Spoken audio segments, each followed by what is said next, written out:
ಏನಾದ್ರು ಫೋನ್ ಮಾಡಿ ಅಂದ್ರೆ ಅವಳು ಭಯಂಕರ ಗ್ಯಾಂಗ್ ಉಂಟು, ಅವ್ಳು ಮತ್ತೆ ಗಾಂಗಿ ಟ್ರಾಫ್ ಇವನು ಅದೇ ಗ್ಯಾಂಗ್ಗೆ ಸಿಕ್ಕಾಕೊಂಡು ಒತ್ತಾಡಿ ಸತ್ತ ಏನ್ ಮಾಡೋದು, ಮತ್ತು ಜೀವ ಬರ್ತದ? ಸಾಯುವಂತ ವ್ಯಕ್ತಿ ಅಲ್ವಾ ಆಕ್ಚುಲಿ ನನಗೆ ಗೊತ್ತಿರೋ ಪ್ರಕಾರ ಸಾಯುವಂತ ಇದೆಲ್ಲ ಅವ್ರಿಗಿಲ್ಲ. ಈಗ ಸಾದು ಕಾಲ್ ಟಾರ್ಚರ್ ಆಗ್ತಿತ್ತು, ಕೆಲವು ಸಾಲ್ವ್ ಮಾಡ್ತಾರೆ, ಕೆಲವು ಕಾಲ್ ರಿಸೀವ್ ಮಾಡ್ತಾರೆ, ಇರಲಿಲ್ಲ. ಬಟ್ ಸಾಯುವ ರೀಸನ್ ಇಲ್ಲ. ಬಟ್ ಮನೆಗೆ ಹೋದ್ಮೇಲೆ ಏನಾಗಿದೆ, ಅವ್ರು ಎಂತ ಹೇಳಿದಾರೆ ಗೊತ್ತಿಲ್ಲ. ಒಂದು ಕಡೆ ಹೋದಾಗ ಹೇಳಿದ್ರು ನಿಮ್ಮ ಶವವನ್ನು ಅವನೇ ಕಳ್ಕೊಳ್ಬೇಕಿತ್ತು, ಈಗ ನಿಮಗೆ ಆ ಪರಿಸ್ಥಿತಿ ಬಂತು ಅಂತ.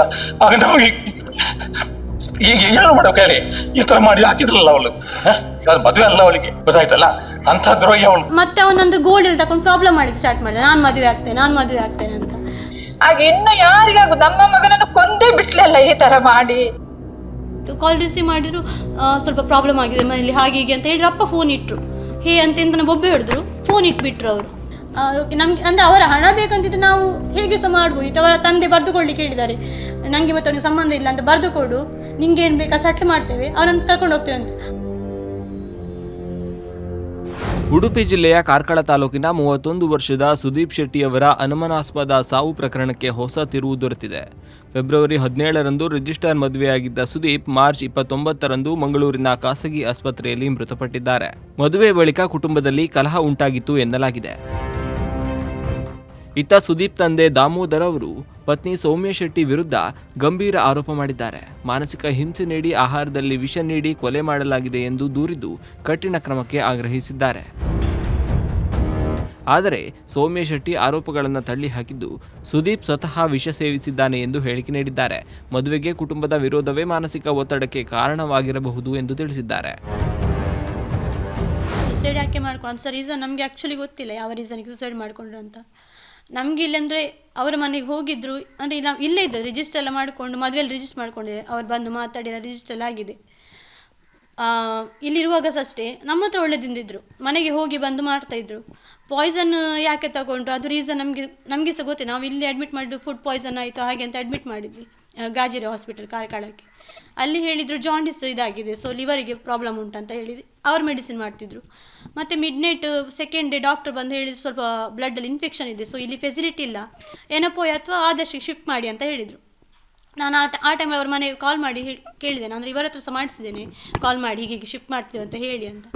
ಅವರವಾಗ ಹೇಳಿದರು ನಮಗೆ ನೀವು ಇಷ್ಟೇ ಇರಲಿಲ್ಲ ಹಾಗೆ ಹೀಗೆ ಅಂತ ಹೇಳಿದರು, ನೀನು ಬರೆದು ಕೊಡಬೇಕಾಗ್ತದೆ, ಅವನನ್ನು ಬಿಡ್ತೇನೆ ಅಂತ ಹೇಳಿ, ನೀನು ಹಾಗೆ ಬರೆದು ಕೊಟ್ಟರೆ ನಾವು ಅವನು ಕರ್ಕೊಂಡು ಹೋಗ್ತೇವೆ, ಫಸ್ಟ್ ನೀನು ಬರೆದು ಕೊಡಬೇಕು ಈ ಟೈಮಲ್ಲಿ ಅಂತ ಹೇಳಿ.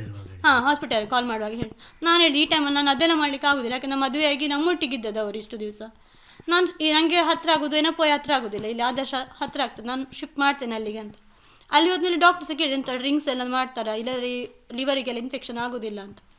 ಇಲ್ಲ ಡ್ರಿಂಕ್ಸಲ್ಲಿ ಇಲ್ಲ, ನನಗೆ ಗೊತ್ತಿರುವಾಗ ಅವ್ರು ಡ್ರಿಂಕ್ಸ್ ಮಾಡೋದು ಗೊತ್ತಿಲ್ಲ, ಮುಂಚೆಲ್ಲ ಎಂತ ಅಂತ ಅದು ಸಹ ನಂಗೆ ಗೊತ್ತಿಲ್ಲ. ಅದಕ್ಕೆ ಡಾಕ್ಟರ್ ಅವರಿಗೆ ಫೋರ್ಸ್ ಮಾಡಿ ಕೇಳಿದ್ರಂತೆ ಎಂತ ಅಂತ. ಅದಕ್ಕೆ ಮನೇಲಿ ಸ್ವಲ್ಪ ಪ್ರಾಬ್ಲಮ್ ಆಗಿದೆ, ಹೀಗೆ ಪ್ರಾಬ್ಲಮ್ ಆಯಿತು ಮನೆಯಲ್ಲಿ, ಫೇಸ್ ಮಾಡಲಿಕ್ಕೆ ಆಗ್ತಿರ್ಲಿಲ್ಲ, ಸೊ ಹಾಗಾಗಿ ನಾನು ಪಾಯ್ಸನ್ ತಗೊಂಡಿದ್ದೇನೆ, 2 ಡೇಸ್ ಏನಾಗಲಿಲ್ಲ, ಅದಕ್ಕೆ ನಾನು ಯಾರ ಹತ್ರ ಸಹ ಹೇಳಿಲ್ಲ ಅಂತ ಹೇಳಿದ್ದಾರೆ. 16th ಇಲ್ಲಿಂದ ಹೋಗಿದ್ದಾರೆ ನಮ್ಮ ಹತ್ರ ನಾವು ಟೆಂಪಲ್ಗೆಲ್ಲ ಹೋಗಿ ಬೆಳಿಗ್ಗೆ, ಆಮೇಲೆ ಮನೆಗೆ ಹೋಗಿ ಬರ್ತೇನೆ, ನಾಳೆ ಒಂದು ಪೂಜೆ ಸಹ ಉಂಟು, ನನಗೆ ಸಹ ಅಲ್ಲಿ ಕೇಳಿದ್ದಾರೆ ನೀನು ಬಸ್ಸಲ್ಲಿ ಬಾ ಬೆಳ್ತಂಗಡಿಗೆ ತನಕ, ಆಮೇಲೆ ಅಲ್ಲಿಂದ ನಾನು ಕರ್ಕೊಂಡು ಹೋಗ್ತೇನೆ ಅಂತ. ಹಾಗೆ ಮನೆಗೆ ಹೋದವರು ಇಲ್ಲಿಂದ 2 ಗಂಟೆಗೇನೋ ಬಿಟ್ಟಿದ್ದಾರೆ ಅನಿಸುತ್ತೆ. ಇಲ್ಲಿಂದ ಮನೆಗೆ ಹೋಗೋ ತನಕ ಮಾತಾಡಿದ್ದಾರೆ. ಮನೆಗೆ ಹೋದ್ಮೇಲೆ ಸ್ವಲ್ಪ ಹೊತ್ತು ಫೋನ್ ಮಾಡ್ತಾರೆ, ಈಗ ಇಡ್ತೇನೆ ಅಂತ ಫೋನ್ ಇಟ್ಟವ್ರು ಮತ್ತೆ ಮಾಡಲಿಲ್ಲ. ಮತ್ತು ಒಂದು ಹಾಗೆ ಹೀಗೆ ಅಂತ ಅಪ್ಪ ಇಲ್ಲ ಮನೇಲಿ ಹಾಗೆ ಹೀಗೆ ಅಂತ ಹೇಳಿದರು. ನನಗೆ ನಾವು ಹೇಳಿದ್ವಿ ಅವರಿಗೆ ಮಾತುಕತೆ ಎಂತಂತ ಹೇಳಿದ್ರು, ಅಂದರೆ ಏಪ್ರಿಲ್ ಮೇಗೆ ಎಂಗೇಜ್ಮೆಂಟ್ ಅಂತ ಹೇಳಿದರು ಅವ್ರ ಮನೆಯಲ್ಲಿ. ನಾವು ಹೇಳಿದ್ವಿ ಏಪ್ರಿಲ್ ಮೇಗೆ ಮದುವೆ ಟೈಮೇ ಮಾಡಿಬಿಡುವ, ಎಂಗೇಜ್ಮೆಂಟ್ ಎಲ್ಲ ಬೇಡ ಇವಾಗ ಸುಮ್ಮನೆ, ಮತ್ತು ಅದು ಎಕ್ಸ್ಟ್ರಾ ಖರ್ಚಾಗ್ತದೆ ಬೇಡ ಅಂತ ಹೇಳಿದ್ವಿ. ಸೊ ಮಾತಾಡ್ತೇನೆ ಅಂತ ಹೇಳಿದರು. ಹಾಗೆ ಹೋದು ನೈಟ್ ಸ್ವಲ್ಪ ಹೊತ್ತು ಮಾತಾಡಿದ್ರು, ಮತ್ತು ಮೊಬೈಲ್ ಆಫ್ ಆಯಿತು. ನಾನು ಮತ್ತೆ ಅಲ್ಲಿ ಮಳೆ ಇತ್ತು ಅಂತ ಹೇಳಿದರೆ ಹಾಗೆ ಮೊಬೈಲ್ ಆಫ್ ಆಯ್ತು ಅಂತ ನಾನು ಸುಮ್ಮನೆ ಆದೆ. ನೆಕ್ಸ್ಟ್ ಡೇ ಬೆಳಿಗ್ಗೆದ್ದಾಗ ಸಹ ಇಲ್ಲ, ಒಂದು ಸಲ ಕಾಲ್ ರಿಂಗ್ ಆಯಿತು, ವೇಟಿಂಗ್ ಇತ್ತು, ಪಟ್ಟ ರಿಂಗ್ ಆಯಿತು, ಕಾಲ್ ರಿಸೀವ್ ಮಾಡಿದ್ರು, ಸ್ವಲ್ಪ ಪ್ರಾಬ್ಲಮ್ ಆಗಿದೆ ಮನೇಲಿ ಹಾಗೆ ಹೀಗೆ ಅಂತ ಹೇಳಿದ್ರು. ಅಪ್ಪ ಫೋನ್ ಇಟ್ಟರು, ಹೇ ಅಂತ ಬೊಬ್ಬೆ ಹಿಡಿದ್ರು, ಫೋನ್ ಇಟ್ಬಿಟ್ರು ಅವರು. ನನ್ನ ಲೆಕ್ಕದಲ್ಲೇ ತಗೊಂಡು, ಯಾಕಂದರೆ ಇಲ್ಲಿ ಬಂದ ಮೇಲೆ ಮತ್ತೆ ಚೆನ್ನಾಗಿದೆ, ಇಲ್ಲಿ ಬಂದು ನಮಗೆ ಜಗಳ ಆಗಿಲ್ಲ, ನನಗೆ ಮತ್ತೆ ಸಹ ಜಗಳ ಆಗಿಲ್ಲ, ಮತ್ತು ನಮ್ಮ ಮನೇಲಿ ಇಂಥ ಸಹ ಪ್ರಾಬ್ಲಮ್ ಅವರಿಗೇನು ಹೇಳಿಲ್ಲ, ಅಂದರೆ ಇಷ್ಟು ಟೈಮಲ್ಲಿ ನಮ್ಮ ಮನೇಲಿ ಇದ್ದದ್ದು ಅವರು ಯಾರು ಎಂತ ಸಹ ಮಾತಾಡಲಿಲ್ಲ.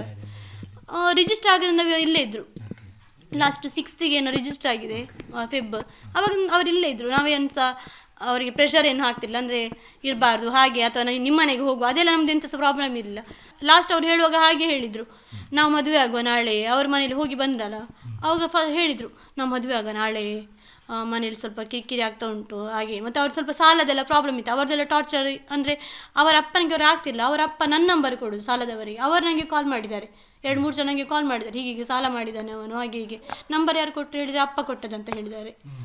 ಅದೆಲ್ಲ ಇವರ ಹತ್ರ ಹೇಳಿದೆ ನಾನು ಅವಾಗ, ನನ್ನ ನಂಬರ್ ಯಾಕೆ ಕೊಡ್ತೀರಿ ಅಂತ. ರಿಯಲ್ ಎಸ್ಟೇಟ್ ಅಂತ ಹೇಳ್ತಿದ್ರು, ಬ್ಯಾಂಗ್ಳೂರಲ್ಲಿ ರಿಯಲ್ ಎಸ್ಟೇಟ್ ಅಂತ.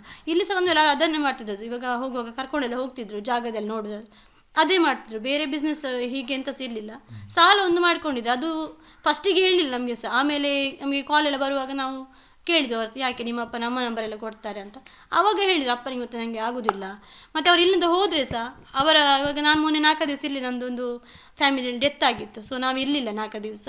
ಆವಾಗ ಸಹ ಅವರ ಮನೆಗೆ ಹೋಗಲಿಲ್ಲ, ಅಲ್ಲಿ ಬೆಳ್ತಂಗಡಲ್ಲಿ ಅತ್ತೆ ಮನೆ, ಅಲ್ಲೇ ಹೋಗೋದು. ಅಂದರೆ ಮನೆಗೆ ಹೋದರೆ ಕಿರಿಕಿರಿ ಮಾಡ್ತಾರೆ, ಹೋಗ್ತಿರ್ಲಿಲ್ಲ. ಜಸ್ಟ್ ಏನಾದಿದ್ರೆ ಹೋಗಿ ರಪ್ಪ ಬರೋದು, ಅಲ್ಲಿ ಹಾಲ್ಟ್ ಎಲ್ಲ ಇದೆಲ್ಲ ಮುಂಚೆನೂ ಸಹ ಹಾಗೆ ಅಂತೆ, ನನ್ನ ಹತ್ರ ಹಾಗೆ ಹೇಳಿದ್ರು. ನನಗೆ ಅವರಂದರೆ ಲಾಸ್ಟ್ ಫೆಬ್ರಿಂದ ಕಾಂಟ್ಯಾಕ್ಟ್ ಮಾಡ್ತಾ ಇದ್ದಾರೆ ಫೇಸ್ಬುಕ್ ಇನ್ಸ್ಟಾದಲ್ಲಿ. ನಾನು ನೋಡಲ್ಲ 1 ವರ್ಷದ ಹಿಂದಿಂದ, ಬಟ್ ನಾನು ಅದನ್ನು ನೋಡಲಿಲ್ಲ. ಅಂದರೆ ರಿಕ್ವೆಸ್ಟ್ ಇಷ್ಟು ಮೆಸೇಜ್ ನಾನು ನೋಡ್ಲಿಕ್ಕೆ ಹೋಗೋದಿಲ್ಲ, ಕಾಂಟ್ಯಾಕ್ಟ್ ಇದ್ದರೆ ಮಾತ್ರ, ಪರಿಚಯ ಇದ್ದರೆ. ಲಾಸ್ಟ್ ಟೈಮ್ ನಾನು ಶೂಟಿಗೆ ಹೋದ ಟೈಮಲ್ಲಿ ಅಲ್ಲಿ ನೆಟ್ವರ್ಕ್ ಇರಲಿಲ್ಲ ಆ ಏರಿಯಾದಲ್ಲಿ. ಸಡನ್ ನೆಟ್ವರ್ಕ್ ಬರೋ ಸಡನ್ ಮೆಸೇಜ್ ಬಂತು ಮೆಸೆಂಜರಲ್ಲಿ. ಸೊ ನಾವು ಚೆಕ್ ಮಾಡುವಾಗ ಮೆಸೇಜ್ ಇತ್ತು. ಸೊ ನಾನು ಹಾಯ್ ಹೇಳಿ ಅಂತ ಮಾತಾಡಿದೆ. ಮಾತಾಡಬೇಕು ನನಗೆ ಸ್ವಲ್ಪ ನಿಮ್ಮ ಹತ್ರ ಅಂತ ಹೇಳಿ. ಸರಿ ಫೈನ್ ಮಾತಾಡಿ ಅಂತ ಹೇಳಿ. ಇಲ್ಲ ಮೀಟಾಗಿ ಮಾತಾಡಲಿಕ್ಕೆ ಆಗೋದಿಲ್ಲ, ಏನು ವಿಷಯ ಹೇಳಿ ಅಂತ. ಇಲ್ಲ ಹೀಗೆ ನಾನು ಮದುವೆ ಆಗಬೇಕಂತಿದ್ದೆ, ನಾನು 1 ಇಯರಿಂದ ನಿಮ್ಮನ್ನು ಅಬ್ಸರ್ವ್ ಮಾಡ್ತಿದ್ದೇನೆ, ನನಗೆ ತುಂಬ ಇಷ್ಟ ಆಗಿದ್ದೀರಿ ನೀವು, ಹಾಗೆ ಅಂತ ಹೇಳಿ. ನಾನು ಫೇಸ್ಬುಕ್ ಎಲ್ಲರೂ ಸಹ ಇಷ್ಟ ಮಾಡ್ತಾರೆ, ಎಂತ ಸಹ ಮಾಡಲಿಕ್ಕೆ ಅದೆಲ್ಲ ಇದೆ ಕನ್ವರ್ಸೇಷನ್, ಎಲ್ಲರೂ ಸಹ ಇಷ್ಟ ಮಾಡ್ತಾರೆ, ಅದೆಲ್ಲ ರೀಸನ್ ಅಲ್ವಾ ಅಂತ ಹೇಳಿದೆ. ಇಲ್ಲ ನಾನು ಮತ್ತೆ ಹೇಳಿ ನಂದು ಪಾಸ್ಟ್ ಸ್ವಲ್ಪ ಪ್ರಾಬ್ಲಮ್ಸ್ ಎಲ್ಲ ಆಗಿದೆ ಅಂತ ಹೇಳಿದೆ ನಾನು ಅವರಿಗೆ. ಪರವಾಗಿಲ್ಲ ಪಾಸ್ಟ್ ನನಗೆ ಬೇಡ, ಯಾಕಂದ್ರೆ ನಾನು ಸಹ ಪಾಸ್ಟಲ್ಲಿ ಹೇಗಿರ್ತದೆ ನನಗೆ ಗೊತ್ತುಂಟು, ನನಗೆ ಇನ್ನು ನನ್ನ ಲೈಫ್ ಸಹ ಚೆನ್ನಾಗಿರಬೇಕು. ಸೊ ಹಾಗಾಗಿ ನಾನು 1 ವರ್ಷ ನಿಮ್ಮನ್ನು ಅಬ್ಸರ್ವ್ ಮಾಡಿ ಇವಾಗ ಕೇಳಿದೆ, ಏನೋ ಥ್ಯಾಂಕ್ ಗಾಡ್ ನೀವು ರಿಪ್ಲೈ ಮಾಡಿದಿರಿ, ಸೊ ಹಾಗಾಗಿ ಹೇಳ್ತಾ ಇದ್ದೇನೆ ಅಂತ ಹೇಳಿ. ಇಲ್ಲ ರಿಚ್ ಅಂತ ಎಂತ ಸಿಲ್ಲ, ಯಾಕಂದರೆ ಇವರದ್ದು ಸಾಲದೆಲ್ಲ ಬರುವಾಗ ನಮಗೆ ಟೆನ್ಷನ್ ಆಗಿ ನಾವು ಬಿಡಬೇಕಿತ್ತು ಆ್ಯಕ್ಚುಲಿ, ಬೇಡ ಅಂತ. ಬಟ್ ನಾನಂದರೆ ಮುಂಚೆಲಿಗೆ ಪ್ರಾಬ್ಲಮ್ ಆಗಿದೆಲ್ಲ, ಸೊ ಇನ್ನಾದರೂ ಲೈಫ್ ಚೆನ್ನಾಗಿರ್ತದೆ. ನನಗೇನಂದರೆ ಅದು ಬೇಕು ಇದು ಬೇಕಂತ ನಾನು ಮುಂಚೆ ಸಹ ಅದನ್ನು ನೋಡಿಕೊಂಡೇ ಇಲ್ಲ. ಲೈಫ್ ಲೀಡ್ ಮಾಡಲಿಕ್ಕೆ ಒಂದು ಹೋದರೆ ನಾನೇ ಹೇಳಿದೆ, ನಾವೇ ಒಟ್ಟಿಗೆ ಹೋಗಿ ಕೆಲಸ ಮಾಡಿ ಇದು ಮಾಡ್ಬೋದು. ಫ್ಯಾಮಿಲಿ ನಾನು ಮುಂಚೆನೇ ಫಸ್ಟಿಗೆ ಅವರು ಸಹ ಹೇಳಿದ್ದಾರೆ, ನನ್ನ ಮನೆಯಲ್ಲಿ ಎಂತ ಸಹ ಇಲ್ಲ, ಯಾಕಂದರೆ ಅಪ್ಪ ಮಾಡಿಟ್ಟದು, ನನಗೆ ಎಂತ ಸಹ ಇಲ್ಲ, ನಮಗೆ ಅದ್ರ ಅವಶ್ಯಕತೆ ಸಹ ಇಲ್ಲ. ಯಾಕಂದರೆ ಅದನ್ನು ನೋಡಿ ಹೋದ, ಯಾಕಂದರೆ ಅವರು ಫೇಸ್ಬುಕ್ಕಲ್ಲಿ ಕಾಂಟ್ಯಾಕ್ಟ್ ಆಗುವಾಗ ನಮಗೆ ಗೊತ್ತಿರ್ತದ. ಫೇಸ್ಬುಕ್ಕಲ್ಲಿ ಕಾಂಟ್ಯಾಕ್ಟ್ ಆಗುವಾಗ ನಮ್ಗೆ ಗೊತ್ತಿರೋದಿಲ್ಲಲ್ಲ ಅವರಿಗೆ ಉಂಟಾ ಇಲ್ವಾ, ನಾವು ಅದನ್ನಲ್ಲಿ ಕೇಳಲಿಲ್ಲ. ಇವಾಗ ತಮ್ಮ ಸಹ ಯಾರು ಸಹ ಮಾತಾಡಲಿಲ್ಲ.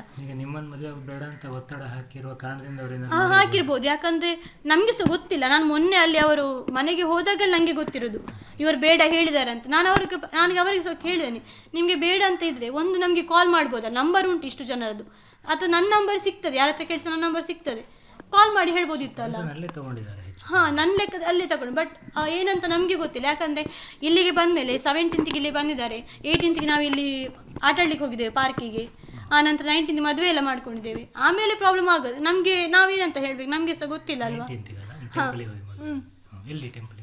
ಇಲ್ಲಿ ಟೆಂಪಲ್, ಕುಕ್ಕುಂದೂರು ಟೆಂಪಲ್ ಮದುವೆ. ಯಾಕಂತ ಹೇಳಿದ್ರೆ ನಾವು ರಿಜಿಸ್ಟರ್ ಮಾಡ್ಕೊಂಡು ನಾವು ಹೀಗೆ ದಾರೆ ಇದು ಮಾಡಿಕೊಂಡೆ, ಅಂದರೆ ಅವರೇ ಹೇಳಿದ್ದು ಮಾತ್ರ. ಬಂದಿದ್ದಾರೆ, ಅವರೇ ಹೇಳಿದ್ದು. ಯಾಕಂದರೆ ಸ್ವಲ್ಪ ಮನೆ ಪ್ರಾಬ್ಲಮ್ ಆಗಿದೆ, ನಾವಂದರೆ ಯಾವುದಕ್ಕೆ ಸಾರಿಗೆ ನಮಗೆ ಅವರು ಬೇಕು, ಅವ್ರದ್ದು ಮನೆಯವ್ರದ್ದು ನಮಗೆ ವಿಷಯ ಅಗತ್ಯ ಇಲ್ಲ. ಯಾಕಂದರೆ ಅವರು ಬೇಡ ಅಂತ ಹೇಳಿ ಆದಮೇಲೆ ಸಹ ಇವರದ್ದು ಒಂದೇ ಕ್ವಶನ್, ನನ್ನ ಮನೆಯವರು ಬೇಡ ಹೇಳಿದಲ್ಲ, ನಾನು ಹೇಳಲಿಲ್ಲ ಬೇಡ ಅಂತ. ಇವಾಗ ಹಾಸ್ಪಿಟಲಲ್ಲಿ ಅಡ್ಮಿಟ್ ಆದಾಗ ಸಹ ಅವರೊಟ್ಟಿಗೆ ಕರ್ಕೊಂಡು ಹೋಗ್ತಾರಂತ, ಈಗ ನಿಮ್ಮನ್ನು ಟ್ರೀಟ್ಮೆಂಟ್ ಮಾಡಲಿಕ್ಕೆ ಅಂತ ಹೇಳ್ತಿದ್ದಾರೆ. ಎಂತ ಮಾಡೋದಕ್ಕೆ ಅವರು, ನಾನು ಹೋಗುದಿಲ್ಲ ಅವರೊಟ್ಟಿಗೆ, ನನಗೆ ನೀವು ಬೇಕು, ನನಗೆ ಏನು ಅವರದ್ದು ಹೋಗ್ಲಿಕ್ಕೆ ಭಯ ಆಗ್ತದೆ ಅಂತ ಹೇಳಿದ್ದಾರೆ. ಅದು ರೀಸನ್ ನಮಗೆ ಗೊತ್ತಿಲ್ಲ ಯಾಕೆ ಅಂತ. ನನಗೆ ಆ್ಯಕ್ಚುಲಿ ಒಂದು 9 years ಬ್ಯಾಕ್ ಮ್ಯಾರೇಜ್ ಆಗಿತ್ತು ಆ್ಯಕ್ಚುಲಿ. ಸೊ ಅದು ಸಹ ಸ್ವಲ್ಪ ಪ್ರಾಬ್ಲಮ್ ಇತ್ತು. ಆಮೇಲೆ ಮ್ಯಾರೇಜ್ ಆಗಿ ನಾವು ಚೆನ್ನಾಗಿದ್ವಿ, ಫಸ್ಟಿಗೆ ಚೆನ್ನಾಗಿದ್ವಿ. ಆಮೇಲೆ ಅವರಿಗೆ ರಿಲೇಷನ್ಶಿಪ್ ಅಂದರೆ ಫ್ಯಾಮಿಲಿಯಲ್ಲಿ, ನನ್ನ ಫ್ಯಾಮಿಲಿಯಲ್ಲಿ ರಿಲೇಷನ್ಶಿಪ್ ಇತ್ತು. ಸೊ ಅದು ಸರಿ ಮಾಡ್ಕೊಳ್ಳಿಕ್ಕೆ ಆಗಲಿಲ್ಲ. ಸೊ ಆ ಟೈಮಲ್ಲಿ ನಾನು ಬೇಡ ಅಂತ ನಾನೇ ಡಿವೋರ್ಸ್ ಅಪ್ಲೈ ಮಾಡಿ ಬಿಟ್ಬಿಟ್ಟಿದ್ದೆ. ಆಮೇಲೆ ಲಾಸ್ಟ್ ಟೈಮ್ ಒಂದು ಪ್ರಪೋಸಲ್ ಸಹ ಬಂದಿತ್ತು, ಅದು ಡ್ರಾಮಾ ಟೀಮಿಂದಲೇ ಬಂದ ಪ್ರಪೋಸಲ್. ಸೊ ಅವನು ದೊಡ್ಡ ಫ್ರಾಡ್ ಥರ ಇದ್ದ, ಅವನು ಸಹ ಮಾತುಕತೆ ಮಾಡ್ಕೊಂಡಿದ್ದ. ಬಟ್ ಅವನು ಬ್ಯಾಕ್ಗ್ರೌಂಡು ಬೇರೆ, ಹುಡುಗಿಯರ ಜೊತೆ, ಮದುವೆ ಆದ ಆಂಟಿ ಜೊತೆ ಸಲ ಹಾಗೆಲ್ಲ ಇದ್ದ. ಸೊ ಅದೆಲ್ಲ ಗಲಾಟೆ ಎಲ್ಲ ಮಾಡ್ಕೊಂಡಿದ್ದ. ಆಮೇಲೆ ನಾವು ಅವ್ರ ಮನೆ ಹತ್ರ ಮಾತಾಡಿದ್ವಿ. ಮತ್ತು ಅವನ ವಿಷಯದಲ್ಲಿ ಸಹ ಕಂಪ್ಲೇಂಟ್ ಎಲ್ಲ ಮಾಡ್ಲಿಕ್ಕೆ ಹೋದ, ಅವನು ಊರು ಬಿಟ್ಟೆಲ್ಲ ಹೋದ. ಆಮೇಲೆ ಅವನ ವಿಷಯ ಬಿಟ್ಟು ಅದೆಲ್ಲ ನಾನು ಇವರಿಗೆ ಫಸ್ಟಿಗೆ ಹೇಳಿದ್ದೇನೆ ಎಲ್ಲ.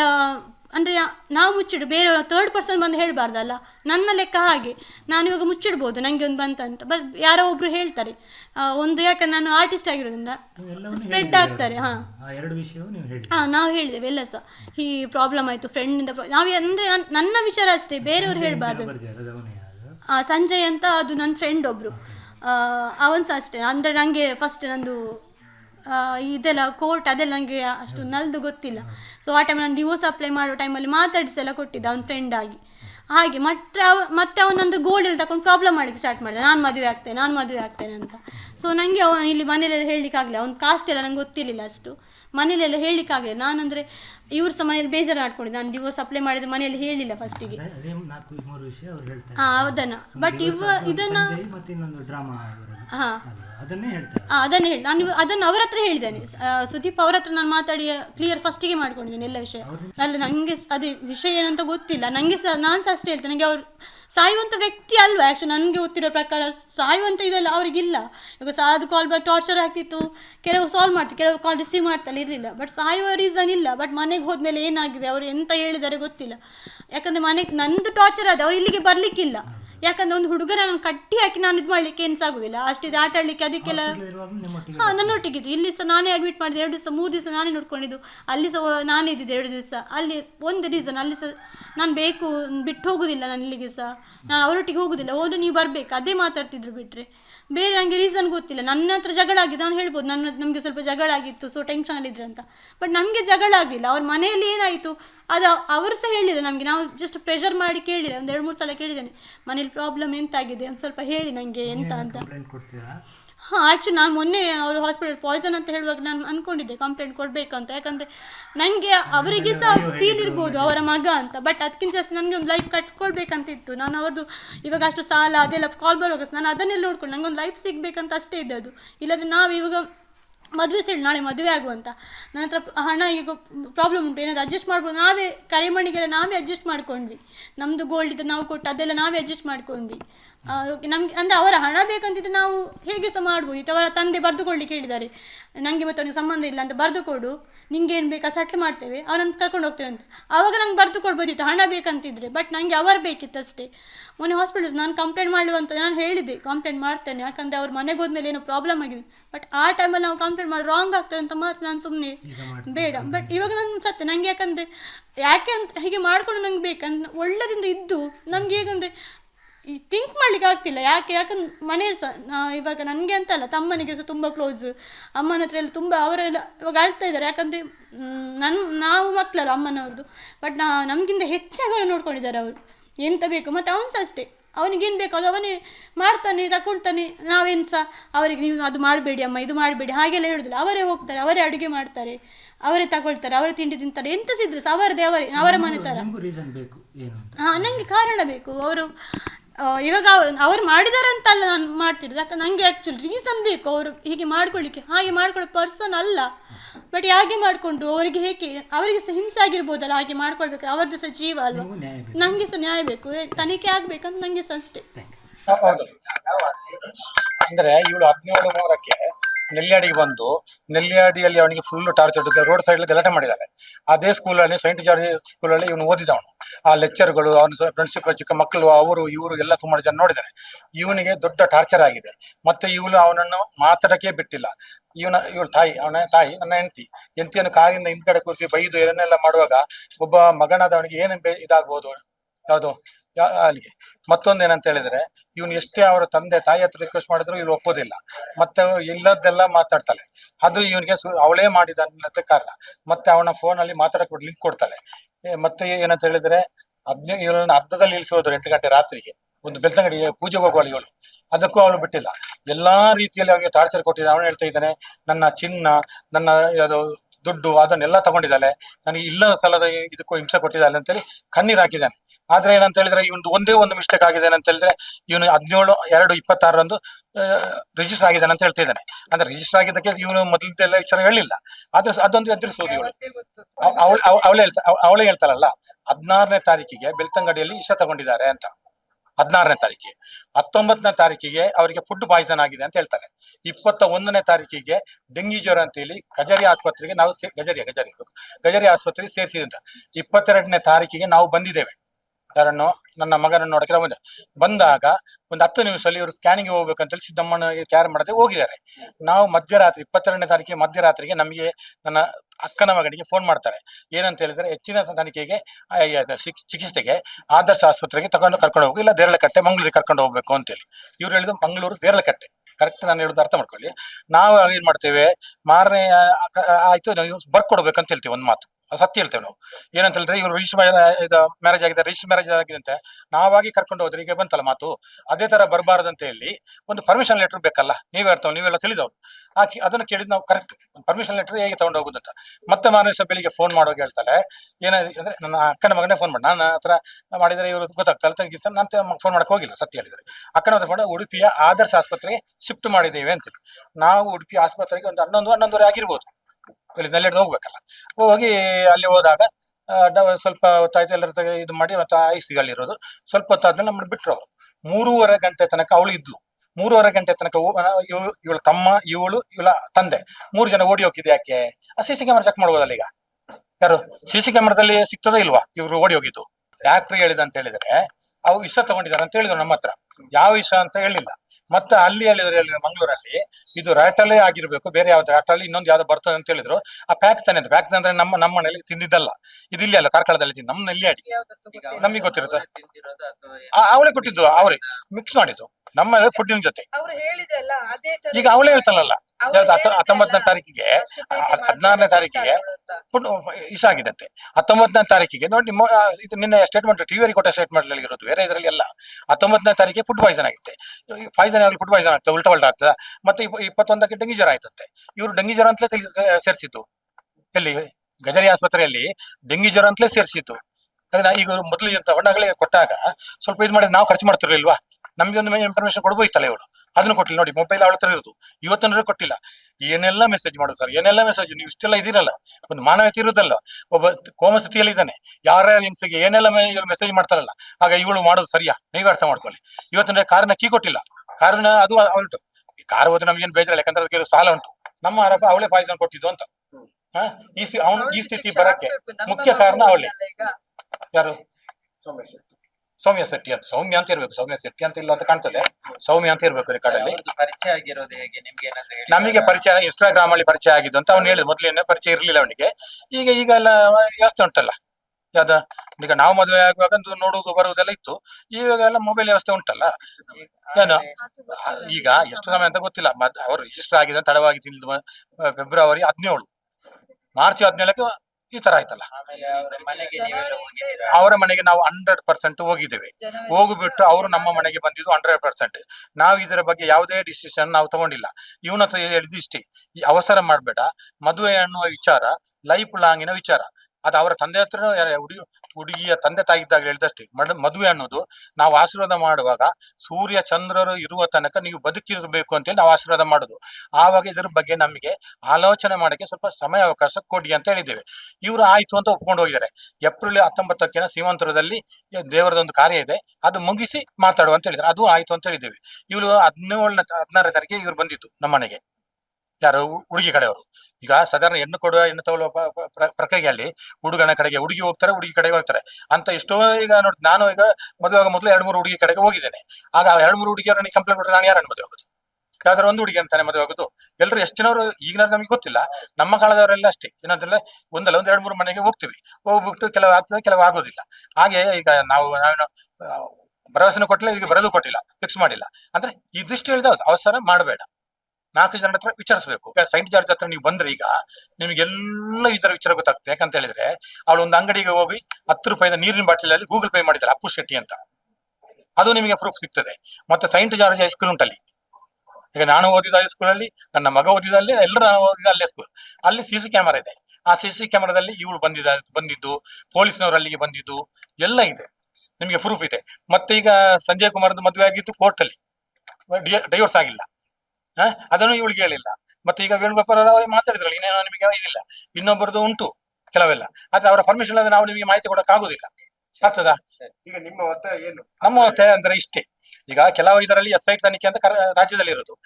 ಇವಳ ಹ್ಯಾಂಡ್ ಟ್ರ್ಯಾಪ್ ಗ್ಯಾಂಗ್ ಇರೋದರಿಂದ SI ತನಿಖೆಯಲ್ಲಿ ಇದರಲ್ಲಿ ಪ್ರಯೋಜನ ಇಲ್ಲ. ಇದಕ್ಕೆ CBI ಕೊಡಬೇಕು, ಇಲ್ಲಾಂದ್ರೆ NIA ಕೊಡಬೇಕು. ಈ 2 ಕೊಟ್ರೆ ನಿಜವಾಗ್ಲೂ ಇದಕ್ಕೆ ಉನ್ನತ ಮಟ್ಟದ ಒಂದು ತನಿಖೆಯಾಗಿ ಶಿಕ್ಷೆ ಆಗಬೇಕು. ಇನ್ನು ಮುಂದೆ ಈಗ ಇವಳು ತಾಯಿ, ಎಲ್ಲರೂ ಹೇಳ್ತಾರೆ ಮಹಿಳೆಯರು, ಆ ಯಾವುದೇ ಒಂದು ಮಹಿಳೆ ಆಗ್ಲಿ ಅವಳಿಗೆ ಈ ತರ ನೋವು ಬರಬಾರ್ದು. ನನಗೂ ನೋವುಂಟು, ಆದ್ರೆ ನಾನು ಒಬ್ಬ ಹತ್ರ ನಮ್ಮ ಮನೆಯವರು ಇಡೀ ಆಳ್ತಾರೆ. ನನಗೆ ಶುಗರ್ ಟೆಸ್ಟ್ಗೆಲ್ಲ ಕೊಟ್ಟು ಬಂದಿದ್ದೇನೆ, ಆಮೇಲೆ ಎಲ್ಲ ಇದು ಮಾಡಿದ್ರೆ ಆಗೋದಿಲ್ಲ. ಆದ್ರೆ ಯಾರ ಹತ್ರ ಹೇಳೋದು ಕಷ್ಟ. ಒಂದು ಕಡೆ ಹೋದಾಗ ಹೇಳಿದ್ರು, ನಿಮ್ಮ ಶವವನ್ನು ಅವನೇ ಕಳ್ಕೊಳ್ಬೇಕಿತ್ತು, ಈಗ ನಿಮಗೆ ಆ ಪರಿಸ್ಥಿತಿ ಬಂತು ಅಂತ. ಆಗ ನಮಗೆ ಈಗ ಏನು ಮಾಡ್ಬೇಕು ಹೇಳಿ, ಈ ತರ ಮಾಡಿ ಹಾಕಿದ್ರಲ್ಲ ಅವಳು. ಬರೀ ಅವಳಿಗೆ ಮಾಡಿದಷ್ಟಕ್ಕೆ ಚಿನ್ನ, ಆ ಆಸ್ತಿ, ಅವಳಿಗೆ ಬೇಕಾದ ದುಡ್ಡು, ಅವಳ ಇದಲ್ಲ, ಯಾವ್ದು ಮದುವೆ ಅಲ್ಲ ಅವಳಿಗೆ, ಗೊತ್ತಾಯ್ತಲ್ಲ. ಅಂತ ದ್ರೋಹಿ ಅವಳು. ಯಾಕಂದ್ರೆ ಯಾರು ಮುಂದೆ ಬರೋದಿಲ್ಲ ಸ್ವಾಮಿ, ಯಾರು ಅವಳ ಬಗ್ಗೆ ಮುಂದೆ ಬರೋದಿಲ್ಲ. ಏನಾದ್ರು ಫೋನ್ ಮಾಡಿದ್ರೆ ಅವಳು ಭಯಂಕರ ಗ್ಯಾಂಗ್ ಉಂಟು, ಅವಳು ಮಾತ್ರ ಆನಿ ಟ್ರಾಪ್ ಗ್ಯಾಂಗ್, ಇವನು ಅದೇ ಗ್ಯಾಂಗ್ಗೆ ಸಿಕ್ಕಾಕೊಂಡು ಒತ್ತಾಡಿ ಸತ್ತ ಸರ್, ಸತ್ತ. ಏನ್ ಮಾಡುದು, ಮತ್ತು ಜೀವ ಬರ್ತದ? ಜೀವಂತೂ ಹೋಗಿದ್ದು ಬರುದಿಲ್ಲ. ಆದ್ರೆ ಈಗ ನಾವು ಕೇಳೋದು ಇಷ್ಟೇ, ಇಷ್ಟು ಸಮಸ್ತ ಟಿವಿಯವರು ಇದಾರಲ್ಲ, ಇನ್ನು ಮುಂದೆ ಯಾವುದೇ ತಾಯಂದಿರಿಗೂ ತಂದೆಯವರಿಗಾಗ್ಲಿ ಚಿಕ್ಕ ಮಕ್ಕಳಿಗಾಗ್ಲಿ ಅವಳಿಂದ ಅನ್ಯಾಯ ಆಗ್ಬಾರ್ದು ಅಂತೇಳಿ ನಾವು ಕೈ ಮುಗಿದು ನಿಮ್ಮ ಹತ್ರ ಕೇಳ್ತೇವೆ. ಇನ್ನು ಹೆಚ್ಚಿಗೆ ನಮ್ಮಿಂದ ಆಗೋದಿಲ್ಲ. ಅವಳಿಗೆ ಶಿಕ್ಷೆ ಆಗಿ ಆದ್ರೆ ಸಂತೋಷದಲ್ಲಿ ಹೊಂದಿದ್ದೇವೆ. ನನ್ಗೆ ಏನವಳಿಲ್ಲ, ಅಲ್ಲಿ ನೆಲ್ಲಿಯಡಿಲಿ ಬಂದ್ಲಲ್ಲ, ನಾನು ಎದುರಲ್ಲಿ ನೋಡಿದೆ ಅವಳನ್ನು. ಅವಳು ಅಷ್ಟು ರಂಪಾಟ ಮಾಡಿದ್ಲು, ಅವನಲ್ಲಿ ಕಾರಿಗೆ ಅಡ್ಡ ಬಂದು ನಿಲ್ಲಿಸಿದ್ಲು. ನಾನು ಎದುರು ಸೀಟಲ್ಲಿ ಕೂತಿದ್ದೆ, ನನ್ನ ಈಚೆ ತಳ್ಳಿ ಅವಳು ಬಂದು ಕೂತ್ಲು. ಆಮೇಲೆ ಪೊಲೀಸ್ನವ್ರು ಬಂದ್ಮೇಲೆ, ಅವ್ರು ಹೋದ್ಮೇಲೆ ಅವ್ರು ಹೇಳಿದ್ರು, ನೀನ್ ಹತ್ತು. ಇವನಿಗೆ ಕೇಳಿದ್ರು ಏನು ಅಂತ, ವೈಫ್ ಅಂತ ಹೇಳಿದಾನೆ. ಮೇಲೆ ಹತ್ತು ಅಂತ ಅಷ್ಟು ಅವನು ರಿಕ್ವೆಸ್ಟ್ ಮಾಡ್ಕೊಳ್ತಾನೆ, ಕಾಲಿಗೆ ಬೀಳಿಕ್ ಹೋಗ್ತಾನೆ. ಆದ್ರೂ ಅವಳು ರಂಪಾಟ ಅಂದ್ರೆ ಅವ್ರು ಹೇಳಿದ್ರಲ್ಲ ದರ್ಶನದಲ್ಲಿ ಬಂದಾಗೆ ಬಂದ್ಲು ಅಂತ, ಅದೇ ತರ ಬಂದ್ಲು. ನನಗೂ ಹೀಗೆ ಮಾಡಿಕೊಂಡು ಬಂದ್ಲು. ನಾನು ಮೊದ್ಲೇ ಪೇಷಂಟ್ ಅಂತ ಹೇಳಿದೆ ಅವಳಲ್ಲಿ. ಅವ ಹೇಳಿದ ಅಮ್ಮನ ಬಗ್ಗೆ ನೀನ್ ಮಾತಾಡ್ಬೇಡ ಅಂತ, ಆದ್ರೂ ಅವಳು ಕೇಳಿಲ್ಲ, ಹೀಗೆ ಮಾಡಿಕೊಂಡು ಬಂದ್ಲು ಅವಳು. ಹಾಗೆ ಇನ್ನು ಯಾರಿಗಾಗು ನಮ್ಮ ಮಗನನ್ನು ಕೊಂದೇ ಬಿಟ್ಲಲ್ಲ ಈ ತರ ಮಾಡಿ. ನಾನು 1 ಗಂಟೆಯಲ್ಲಿ ನೋಡಿದ್ದು. ಅಲ್ಲೇ ನಾವು ಗಾಡಿ ನಿಲ್ಲಿಸಿ, ಆಮೇಲೆ ನನಗೆ ಸ್ವಲ್ಪ ನೋವು ಬಂತು, ಇಲ್ಲಿ ನೀರು ತಂದು ಕೊಟ್ಟ ಮಗ. ಆಮೇಲೆ ಹೇಳಿದ, ಅಮ್ಮ ನೀ ಸಮಾಧಾನ ತಕೋ ಅಂತ. ಅದು ನಾನು ಹೇಳಿದೆ, ನಾನು ದೈವದ ಮನೆಗೆ ಹೋಗುವವರಲ್ಲ ಮಗ, ಹೋಗುವ ಅಂತ. ಇವಳು ಬಿಡುದಿಲ್ಲ, ಅವಳನ್ನು ಮಾತಾಡ್ಲಿಕ್ಕೆ ಬಿಡುದಿಲ್ಲ ಇವಳನ್ನು. ಮತ್ತೆ ಸ್ವಲ್ಪ ನಂತರ ಏನೋ ಹೋದ, ಅಲ್ಲಿ ರಾತ್ರಿ ಆಯ್ತು. ಇವಳನ್ನು ಹೊತ್ಕೊಂಡು ಹೋಗ್ಬೇಕಲ್ಲ, ನನ್ನನ್ನು ಅಲ್ಲಿ ಬಿಟ್ಟ ಅರ್ಧದಲ್ಲಿ ರಾತ್ರಿ. ಅದ್ಸ 8 ಗಂಟೆ ರಾತ್ರಿ ಆಯ್ತು, ಅಲ್ಲಿ ಬಿಟ್ಟು ಆಮೇಲೆ ಒಂದು ಯಾರ ಆಟೋ ಬರ್ಲಿಕ್ಕೆ ಹೇಳಿ, ಆಮೇಲೆ ಅಲ್ಲಿಂದ ನಾನು ನನ್ನ ಅಪ್ಪನ ಮನೆಗೆ ನಾನು ಹೋದದ್ದು ರಾತ್ರಿ. ಅದು ಸಹ ಅವಳಿಗೆ ಶಿಕ್ಷೆ ಆಗ್ಲೇಬೇಕು. ಈ ತರ ಮಾಡಿ ಇನ್ನು ಯಾರಿಗೂ ಮಾಡಬಾರ್ದು, ಶಿಕ್ಷೆ ಆಗ್ಲೇಬೇಕು. ನಾನು ಅದೇ ಕೇಳುದು ಎಲ್ಲ ಅಪ್ಪ ಅಮ್ಮಂದಿರಿಗೆ. ಎಷ್ಟು ನೋವಾಗಿದೆ ಅವಳಿಂದ, ಗೊತ್ತಾಯ್ತಲ್ಲ ಈಗ ನಿಮ್ಗೆ. ಇನ್ನು ಯಾರಿಗೂ ಆಗ್ಬಾರ್ದು. ನಾನು ಅದೇ ರಿಕ್ವೆಸ್ಟ್ ಕೇಳುದು. ನನ್ನ ಮಗನನ್ನು ಕೊಂದೇ ಬಿಟ್ಲು, ನಮ್ಗೆ 2 ಹೆಣ್ಣು 1 ಗಂಡಿತ್ತು ಆಧಾರ ಸ್ತಂಭ, ಅದನ್ನೇ ಅವಳು ಮುರಿದು ಬಿಟ್ಲು. ಇನ್ನು ನಾವು ಯಾರೆಂತ ಹೇಳುದು, ಇದಕ್ಕಿಂತ ಎಂತ ಹೇಳುದು ನಾವು ಹೇಳಿ ನೀವು.